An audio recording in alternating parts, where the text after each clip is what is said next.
Sorry for the open mic screen shot next time I do it all open mic tonight. Thank you. Welcome to Stone Soup Poetry. It's unexpected open mic. I wasn't expecting to be here because I thought I had prior engagements that didn't turn out to happen. Well, they happened, but just beyond my control. We are gathering, but anticipating next week. I think Jason Wright of Oddball Magazine is agreeing to be a guest host and bring his own guest feature. The possibilities could range between Liza Zayas, past Oddball columnist and past Stone Soup feature multiple times, I believe both online and in person. Or we could we could go for broke and shoot for getting Bruce Wise here, who's been a long time columnist for Oddball Magazine with wise words. We'll see what happens. It's all up to the it's all limited only by the imagination of Jason. So we'll see what happens. No product placement. All right, we are good to go. The Raminator 5000 is going to select somebody. And I'm going to get to one of the first. I'll go to one of the first people on the telephone connection. I'm asking it on mute now. And we're going to go to the Dodmeister, the Nancy Dodson. You're ready. We're ready when you are.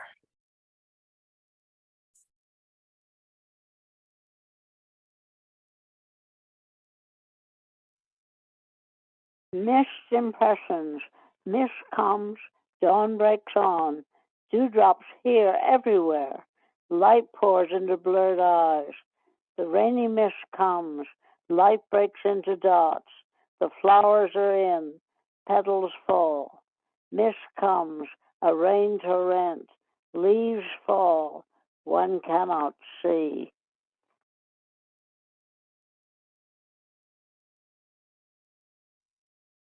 Bravo, Nancy. Bravo. We're going to keep the good vibes going. Now, Raminator 5000 would like more representation from the ladies in the house. So we're going to go now to Jan Rowe to keep it going.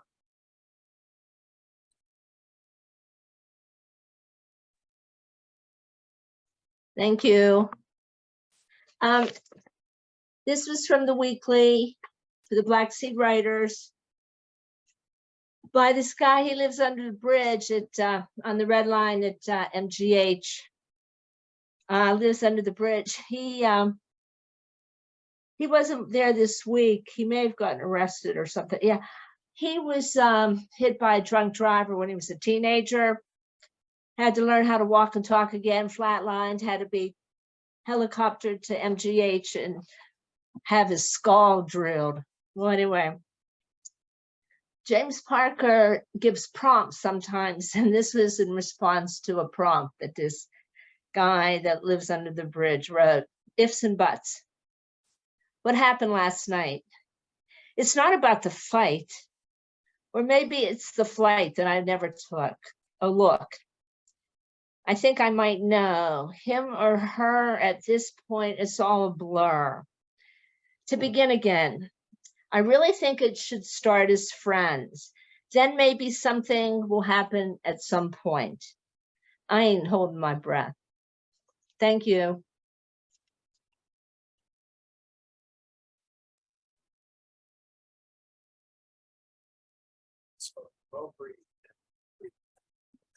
Now, I want to go over to, I don't want to, but I kind of have to. In all honesty, joking. Mr. Bill Lewis, take it away, sir. Why, thank you. As you can see, I am very proud of my first radish. I am now a farmer. Oh, my goodness gracious.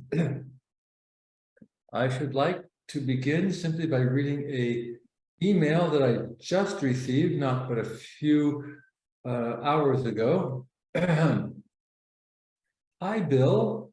I hope you're doing well. I just came across your videos and materials on omniscient debugging, and I'm shocked that I haven't found them before. Given that I have been working and thinking on the same line for the past 10 years, I am super interested in discussing this kind of stuff So if you're still into it, let me know. Cheers, Juan.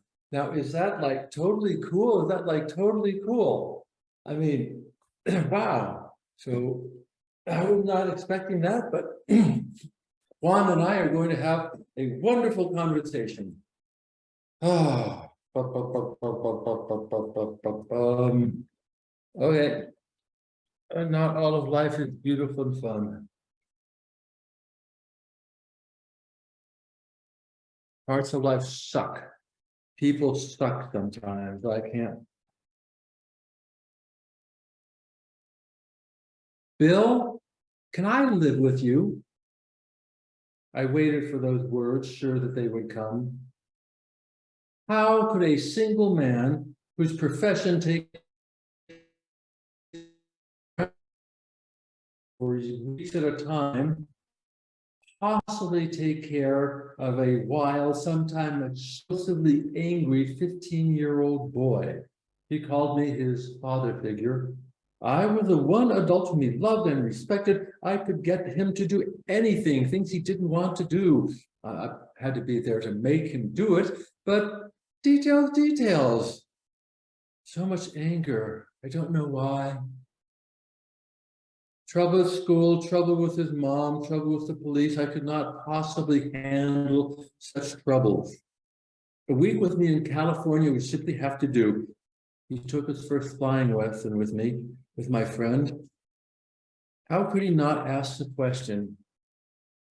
He didn't ask the question. I couldn't ask the question. Not my place.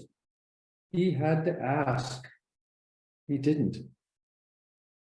He didn't hear my long prepared spiel on the difficulty, the challenges, the level of responsibility required. I would make him swear to an oath of commitment. I had to know that he was doing constantly. He had to work after school with a job. He would do his homework with me. We would work together, and he would stop saying fuck. And somehow we would make it work. And he would build himself a good life with my help. And he would not sell drugs. And he would not abandon his mother, and he would not shoot 2 teenagers in the back of the heads. And he would not be in jail for life without parole. He just had to ask.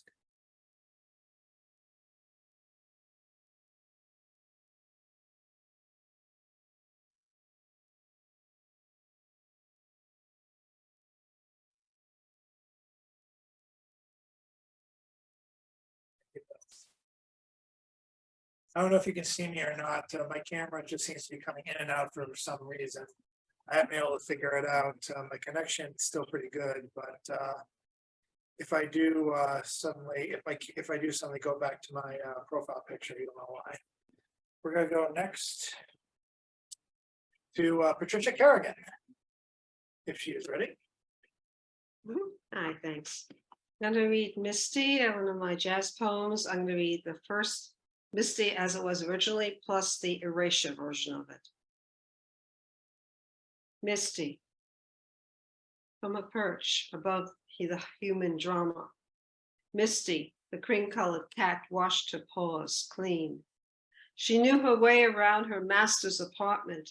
Her kitten days faded like the alarm album cover by the turntable. Ella Fitzgerald sang the cat's namesake song, seduction for her master's friend, still irritable on the chaise lounge. Whenever mad, she'd kick off her pumps. Her right foot would cross her left. After another glass of Chardonnay, she asked about his 1,000 violins and why his hello no longer sounded sweet. He poured himself another glass of wine, lost in words that lost their meaning. She took her hat and gloves, said a swift goodbye. The cat ran to the closed door, encircled her master's legs, his eyes too misty to notice. Misty, the erasure version. Human drama knew her way around. Kitten days faded like the cat's namesake. Seduction poured another glass of wine, lost in words that lost their meaning. Said a swift goodbye, eyes too misty to notice. Thank you. My allergies killing me. I somehow made it. Thank you. Thanks, guys.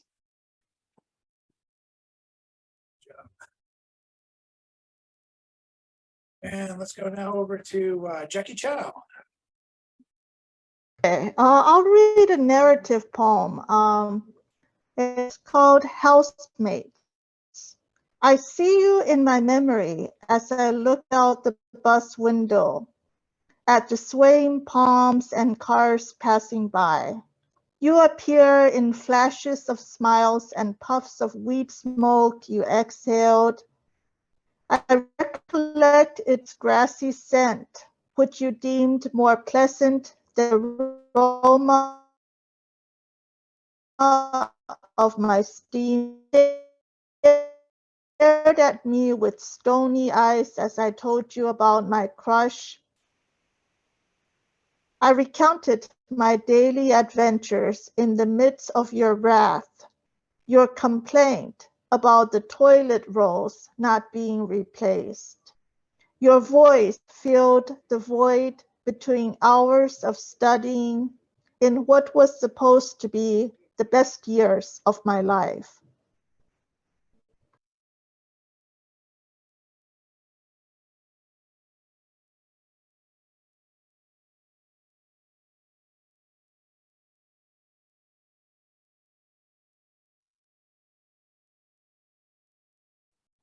Okay, now I'm unmuted. Damn. Okay, so thank you very much. And now I'm going to bring us over. Oh boy, I'm gonna bring you over to Mr. John Wesick, and during this time, I might actually jump off and jump back on again. So Patricia, if you get commands of this, if you see a command deferring to you, I apologize, but hopefully I'll be able to come back on and solve whatever problems I have with my video not working, at least to me, and my mute button. So I'll be right back. Okay, well, Chad just muted himself. So anyway, here's some of the story I read on my feature 2 weeks ago, and maybe if I don't finish all of it this tonight, which I probably won't, I'll carry it on. And fishermen found him floating in the river and called it in. Detective Liz Torres wore a jacket that covered the 1911 pistol chambered in 10mm she wore on her hip, but nothing could cover her disdain for Mexican food. It didn't take Dr. Freud to realize that the heiress to the Guillermo's taco empire had daddy issues. The police academy was her way out of a life of carne asada and refried beans. Once she got her badge, she never looked back. Victim has no ID, but from the animation style, I'll guess he was in his mid-40s. What do we have, Joyce? Wagmore asked the coroner, kneeling by the body. Choked to death on a 42-ounce canister of oatmeal. Dr. O'Brien pulled back the sheet to expose the rodent's face and neck. Bruising indicates it was forced down his throat. Lack of swelling means he can't have been in the water too long. Open sores and bleeding gums indicate the victim had diabetes. Finding his identity is going to be tough. Cartoons don't have fingerprints. I'm not sure about DNA and dental records. We might try to run the ink through a gas chromatograph. You must not have watched Saturday morning cartoons in the 80s, Wagmore said. That's Lenny, the cornflake chipmunk. He was always running scams to get breakfast the rodents weren't allowed to have. Looks like we've got ourselves, don't say it, Wagmore. Torres put a finger in her ears. A serial killer. The demon Mephistopheles appeared in the scholar's study. What is your wish?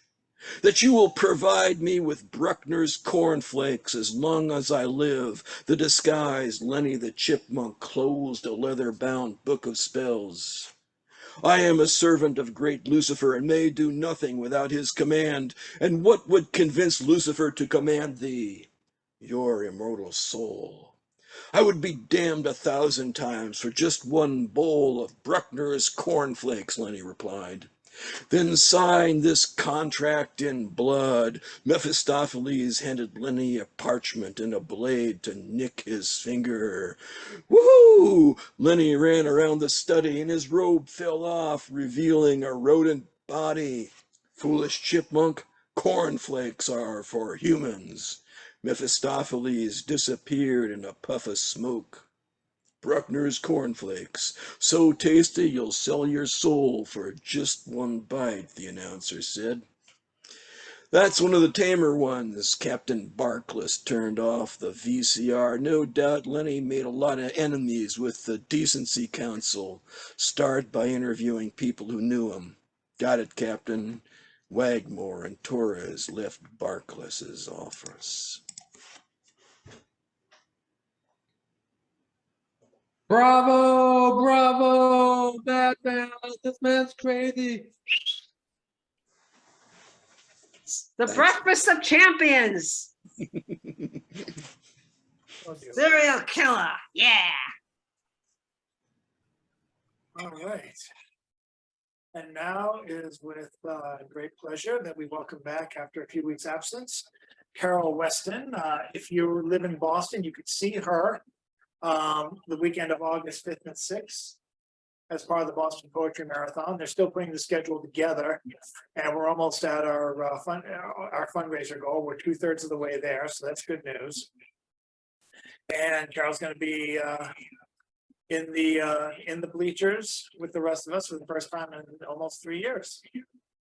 Carol, take it away. Let me make sure you get unmuted. And you are good. Hi. Well, anyway, so I am remembering the first line of poetry that I ever noticed. Carol, I don't know what's happening, but you're not coming in very loud. Uh, Can the everyone else first hear Carol? line, the first line Oh, of good. poetry, the first line of poetry that I ever noticed. Oh, leave me as a wave, a leaf, a cloud. I fall upon the thorns of life, I die. Boy, I said, poetry is alive, and it speaks for me, because when I was 16, 17, 18, I was at the end of the world as far as I knew. I hated life, and I was screaming and falling and a terrible disaster. And so when I came to those lines, anyway, so let's see. Robin and Willie and I, okay, Robin and Willie are my gay friends. He was head of publication, Willie was head of publications at the New York Public Library. Robin was author of the book about his childhood. Anyway, let's see. They brought me to Oscar Williams' house. They thought I was like his wife. So he got mixed up and thought so too. No, of course not. I was so far below his extraordinary wife. Anyway, so Oscar Williams, Robin said, "Oh, for heaven's sake, marry him." I said, "He's too old. He's 60. Anyway, So, I can't remember. So why don't I?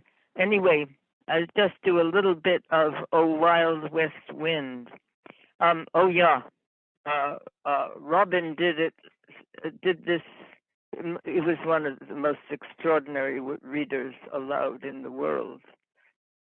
Mother was a famous actress who had adopted him, and so he did this poem. I'll just read a little of it. "Oh Wild West Wind" by Shelley, the remarkable Shelley. "O wild west wind, thou breath of autumn's being, thou from whose unseen presence the leaves dead are driven like ghosts from an enchanted fleeing." You know what? I'm going to wait for the rest of it later, because I have to get a magnifying glass. I can't see it. Okay. Thank you so much. Thank you, Carol. Yay, Carol, yay. Yay, Carol. Thank you. To be continued. And now Ethan Mackler with our musical interlude, who I will not forget in the second round like I did last time. Sorry about that.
Thank you, Mr. Mackler. And with that, we'll bring it over to our closer of the first round of this round, Robin. Check it out, his column, It's All One Thing, at oddballmagazine.com. Check out Oddball Magazine in general, and consider submitting if you haven't for a while. Thank you so much. And Mr. Van Vliet, take it away. Thanks, Chad.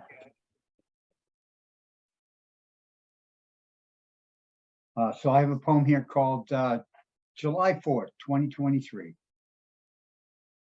The Lightning Beetles by the Neponset are back for over 2 weeks now, winking to me on my nightly walks, while days, even the continental center still suffers from droughts intermixed with torrential rains that fall as gentle, almost tropic mists on our rocky eastern coast that blend with the smoke from Canada and hundreds of forest fires, about half of them out of control. Even as we all somehow know, but no one will say, how much trouble we're in. Another war is going on, in the long litany of forever endless war?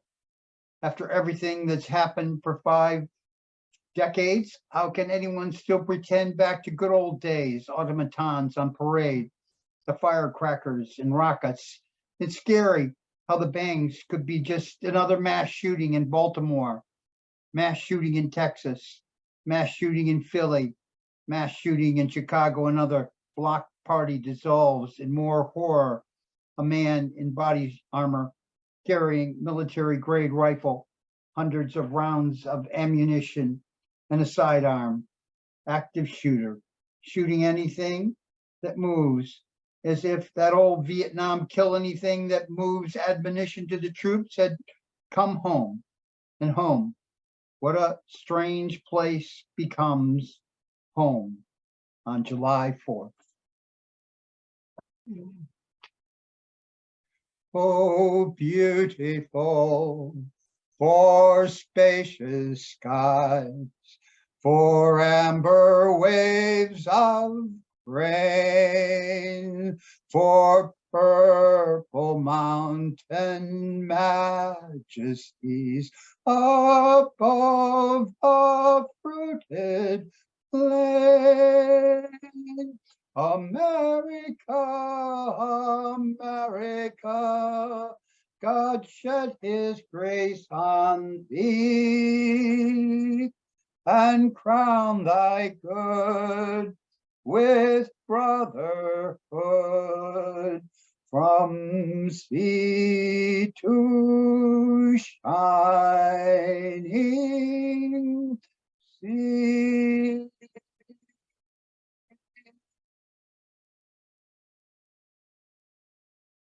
Oh, beautiful for patriot dream that sees beyond the years. Thine alabaster cities gleam, undimmed by human tears. America, America, God shed his grace on thee. Crown thy good with brotherhood from sea to shining sea.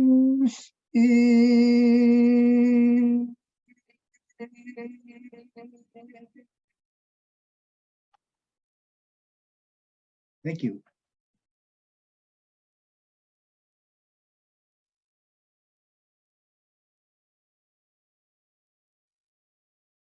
Thank you, James.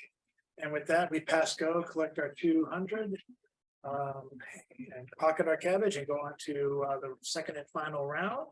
Again, next week we have, we hope to have Jason Wright guest hosting with his announced, his decided on feature. I gave him some suggestions, and we'll probably have those people on eventually again, and hopefully I'll have a couple more people to announce for August and September at the very least. But enough of that. Let's bring us now to our first participant from the first round, Nancy Dawson. The rose. I enter into the garden. Snipping a rose, I hold it longingly. The fragrance enthralls me. The petals are fresh and tender. The thorn where I hold it tears my flesh. I bleed for the rose. My finger does not hurt, for I love the rose. I prick my finger again. It does not hurt. The rose, a burgundy rose, is the color of blood. I remove the thorns from the rose's stem. I float the rose in water. Then I pick 2 double white roses, and I float them with the burgundy rose. Their fragrance is like the perfume's aroma. The smell captivates me.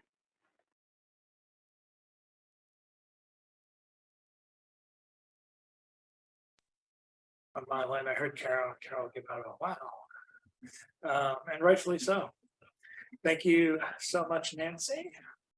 And let's go over now to Miss Rowe, Jan Rowe.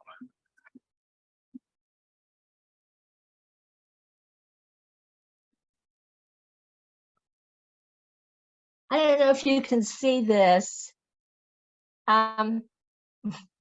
We have a photographer. Well, the Black Seeds, they're going to be at the Brookline Booksmith on the 31st of August. And a photographer is going to do a couple, he wanted a couple things to go with this picture. We're hopefully going to be on the Scottish border. We won't be there on the 31st of August. However, I'm trying to get something small and it's not working real good to go alongside the picture. Massachusetts Coalition for the Homeless.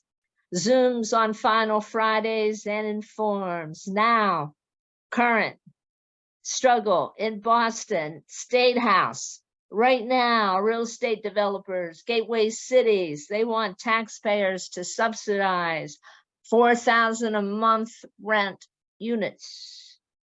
And gateway cities, they refuse to provide any affordable units. All units to start at 4,000 a month. However, others in our state legislature want 20% of the units to be affordable. So they are now in conference committee hashing it out at the State House. Thank you.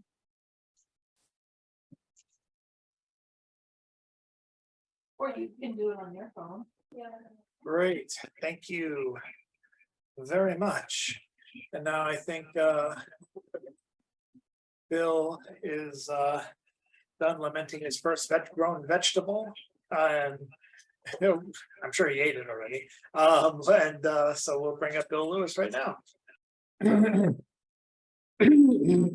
Actually, that is going to be tonight's dinner. We are going to have a beautiful radish covering over a green salad with arugula and all those salad things in there. So it's all about the radish. And here is what I actually live in. This is my living room at the moment. I mean, yeah, maybe in a couple of weeks I'll actually get to move in. And that's why I'm echoey. Hello, hello, hello, hello, hello. Let's go back to radishes. Ahem. Ahem, ahem.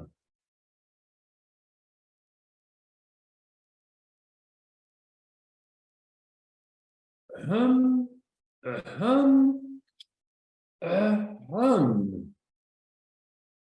Oh, yes. Ahem.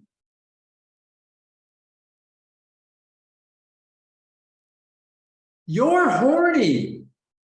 That's what my sister said.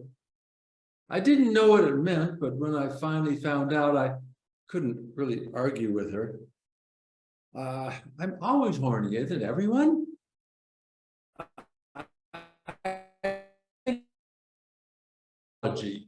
Whatever it is.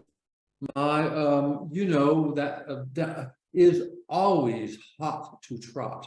Everywhere I go, every woman I see, it pokes me and says, hey, how about that one? How about that one? She'd make a good mother.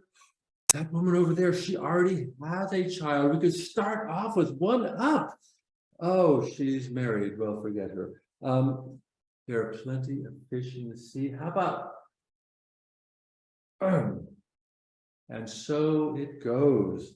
Me and my wiener arguing about sex. When you're married, you get to have sex anytime you want to, like 5 times a day, right? I mean, Betsy here is begging for that much. I mean, how do married people ever get anything done? Having sex 5 times a day and twice that on weekends. Wow. I don't know if I could even do that, but I'm game to try. If anyone is, oh, horny, horny, horny. Ah, life.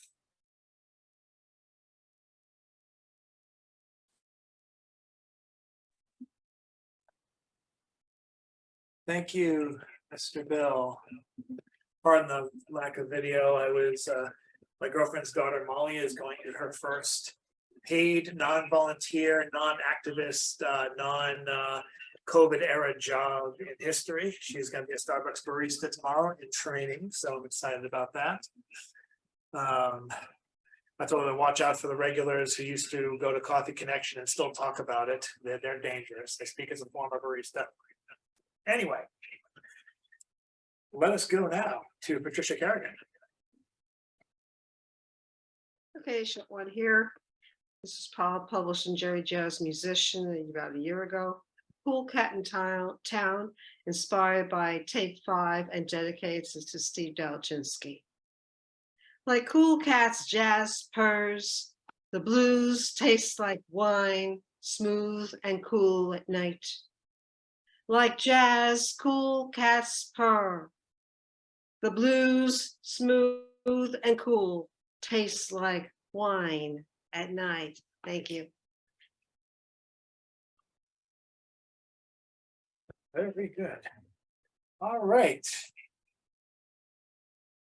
Let me check. I don't think Jackie Chow made it back, sad to say. I'll check on her later.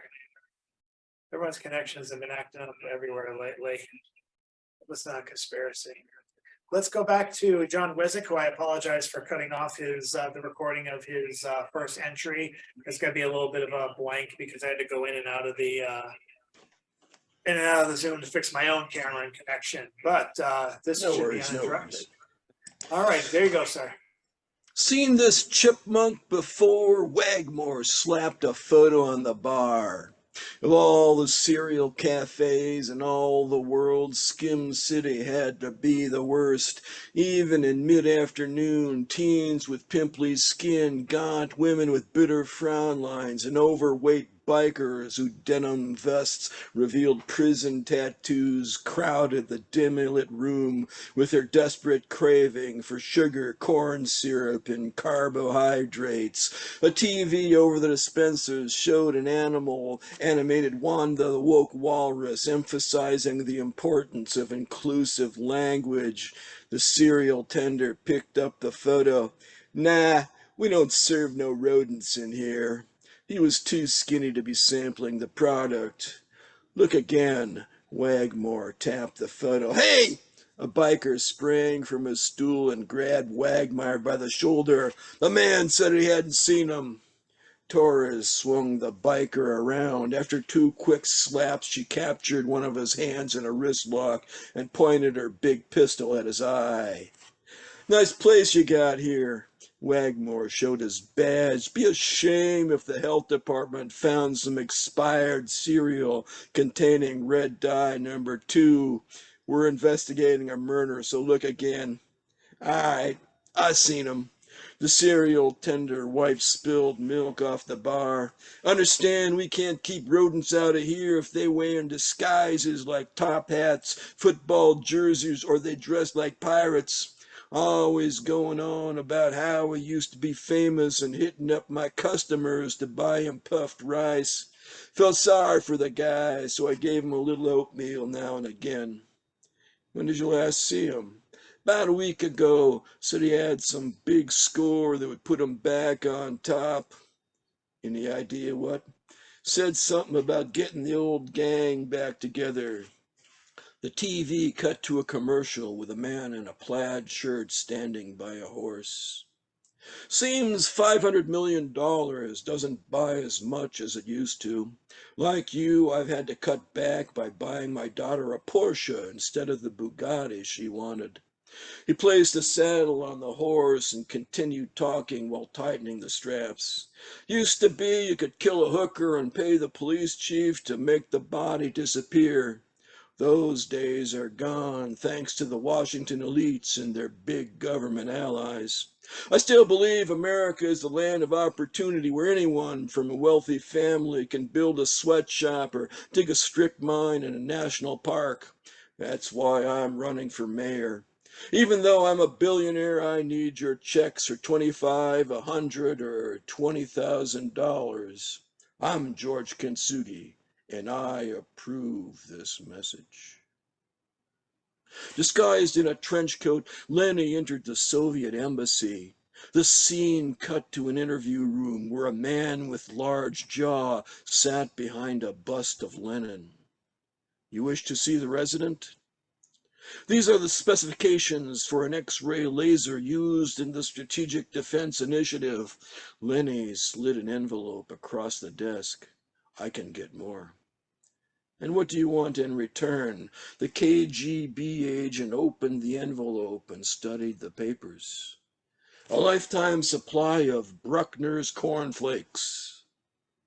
We prefer an ongoing relationship. How about a month's supply for every batch of documents you deliver? Woohoo! Lenny danced around the room and his trench coat fell off, revealing his rodent body. Foolish chipmunk, cornflakes are for humans. The KGB agent pocketed the secrets. Bruckner's cornflakes, so tasty you'll betray your country for just one bite. And maybe we'll pick it up next week from there.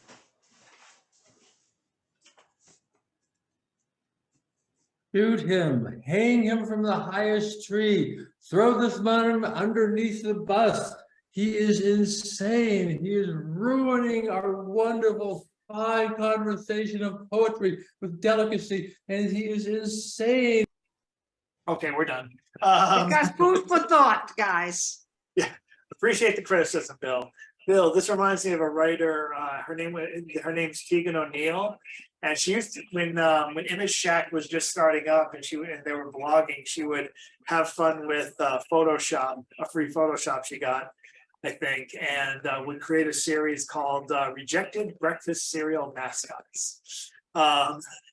Morris the Suicidal Marsupial. I love Fruity Winks so much that I have to end it all now. Apparently this one didn't test very well with Confused Tots.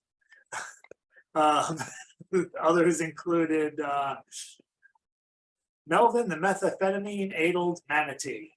Ah! It's just making through like 5 lines of him screaming and then gasping again to go another 5 lines of ah! The kids liked Melvin until the focus group accidentally saw footage of him attacking 3 off-duty police officers outside of a Dunkin' Donuts in Maryland. It took 5 officers to subdue him, and his collarbone was broken in the tussle. So yeah, yes, and so yes, I do want to see more of this. I have a vested interest. Up next, yes, we have the immortal Carol Weston. Thank you.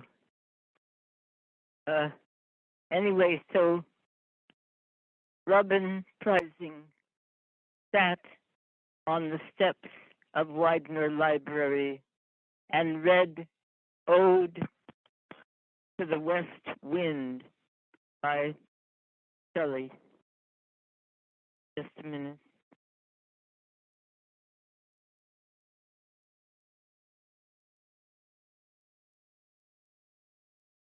O wild west wind, thou breath of autumn's being, thou from whose unseen presence the leaves dead are driven like ghosts from an enchanter fleeing.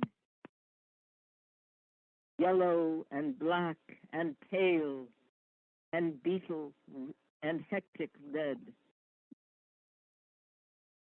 pestilence-stricken multitude, O thou who chariotest to their dark, wintry bed, the winged seeds, for they lie cold and low, each like a corpse within its grave, until the azure sister of the spring shall blow, her clarion o'er the dreaming earth, and fill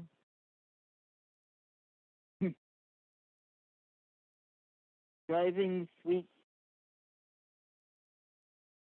beds like flocks feed on air, with living hues and odors plain, and so wild spirits which are moving everywhere, destroyer and preserver, here, oh here. We'll stop there. Thank you.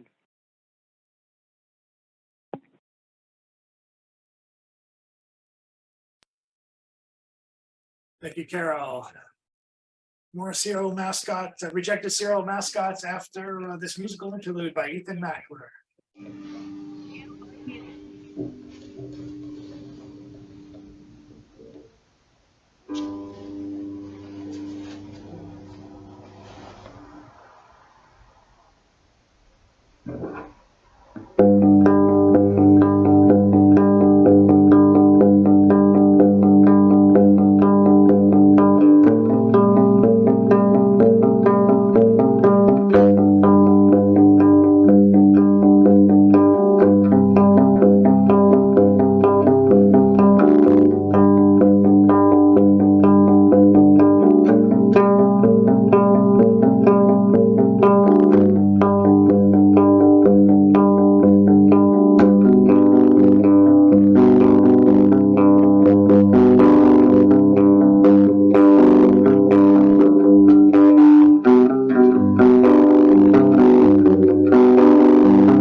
Thank you, thank you, thank you. Let's see. One more rejected breakfast cereal mascot. Arthur, the disestablishmentarian armadillo.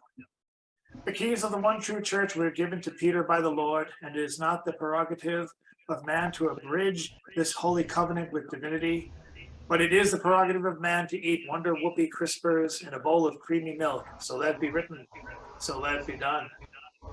And special note, there was some confusion among Toth's as to whether or not Whoopi CRISPRs were properly transubstantiated. And up next, finally, I thought you'd appreciate that, John. I've been on the internet for a while. I've seen some weird shit. And up next, let's go now to Mr. James Van Lloyd. Thanks, Chad.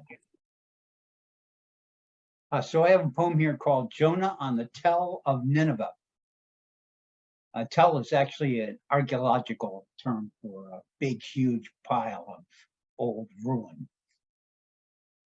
Jonah on the Tell of Nineveh. As adolescent atheist, for a paper I wrote on the irreconcilable gods of the Old and New Testaments, I read the Bible about cover to cover, only to wonder why it was Jonah the prophet found it so odious to preach judgment to the people of Nineveh that he fled God's mission deep in the hold of a ship, sleeping as a great storm sent by God threatens to overwhelm the vessel, so the sailors throw lots which fall on Jonah, who admits his rebellion brought God's storm on them all.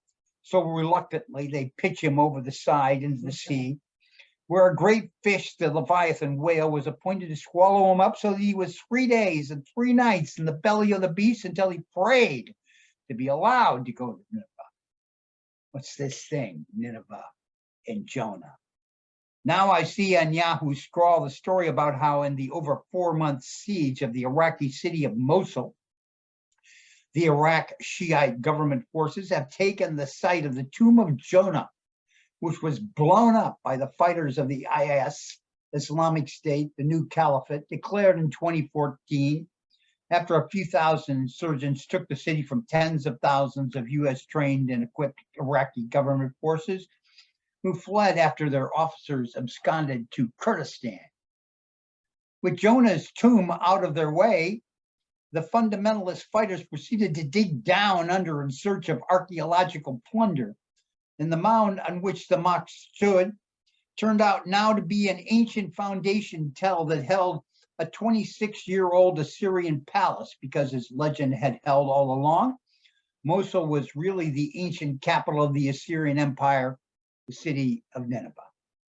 The Assyrians, a rude crew, put together the first inter-regional empire, uniting the northern Nile and the Tigris-Euphrates river valleys, and were famous for flaying captives alive. So they left what may be the first descriptions of what we named Soldier's Heart in the Civil War, Shell Shock WW1, Combat Fatigue WW2, and of course, Post-Traumatic Stress Disorder PTSD from Vietnam era vets, and now the Forever War vets too. 2,700 years ago, these Assyrians conquered the northern kingdom of Israel, of which Jonah was a prophet to transport their elites to far reaches of exile to become known as the 10 lost tribes of Israel. So no wonder, after all, Jonah did not want to be sent to Nineveh to warn of God's impending wrath if they did not repent and immediately change their ways. But oh, what a miracle that those left behind by this horror of the birth of empire, but first a Christian, then an Islamic shrine to the prophet of the northern Jewish kingdom on top of the grand palace of its conqueror, and that deep down in the striated tell of the palace, the Yahoo Scroll shows a picture of a bas-relief of 3 fine female forms who discourse the water of life with their willow wand scepters, just like the wise women of the Standing Rock Protectors who stood, I think, like sturdy stone against the black snake pipeline of tar sand oil dug across the guts of our continent that threatens the water of life here and now. Thank you very much. Agent Orange Head, occupant in White House, executive order not.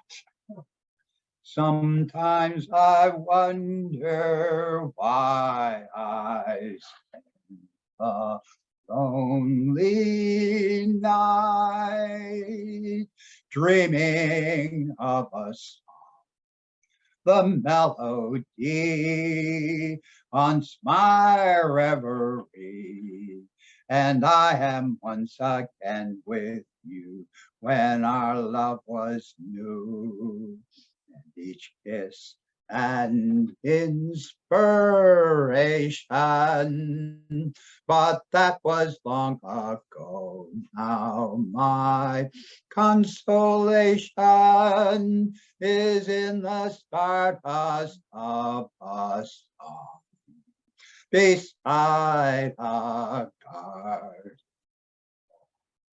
And stars are bright, you are in my arms.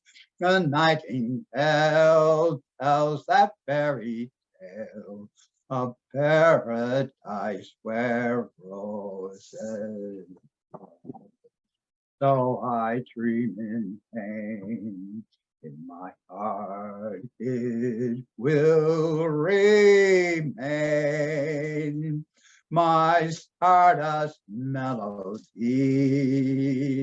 the memory of love. Refrain.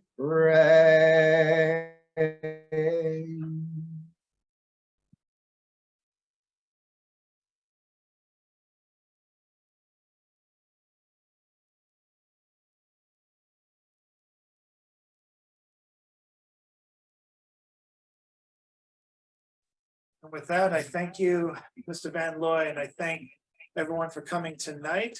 More features to be announced. I have one I need to pen in September. We'll be announcing that one because I'm very excited to have them back. And then hopefully some more people will be coming. I've been dipping into the North and South Shore poets. Some old friends from the gallery days of Snow Super got to come back online. So we're very excited about that. And we're not going to stop. And hopefully next week, if you're friends with Jason, send him a text encouraging him to be here next week to host. He hasn't 100% committed. He's 99%, 98% committed. So hopefully that will happen. Quick wave, everybody, or just hold your hand up like this. There we go. That's good. It feels so. The magic is here. Anyway, thank you guys very much. I appreciate you all for coming out tonight on short notice. I wasn't even sure I came here on short notice, so you get it. Thank you all very much, and stay tuned for more news. Stone Store will hopefully be coming out by the end of the summer. If anyone wants to contribute to that, let me know, send a text, and take care. Have a good night. Show's over. See you next time. This time I'm gone for good.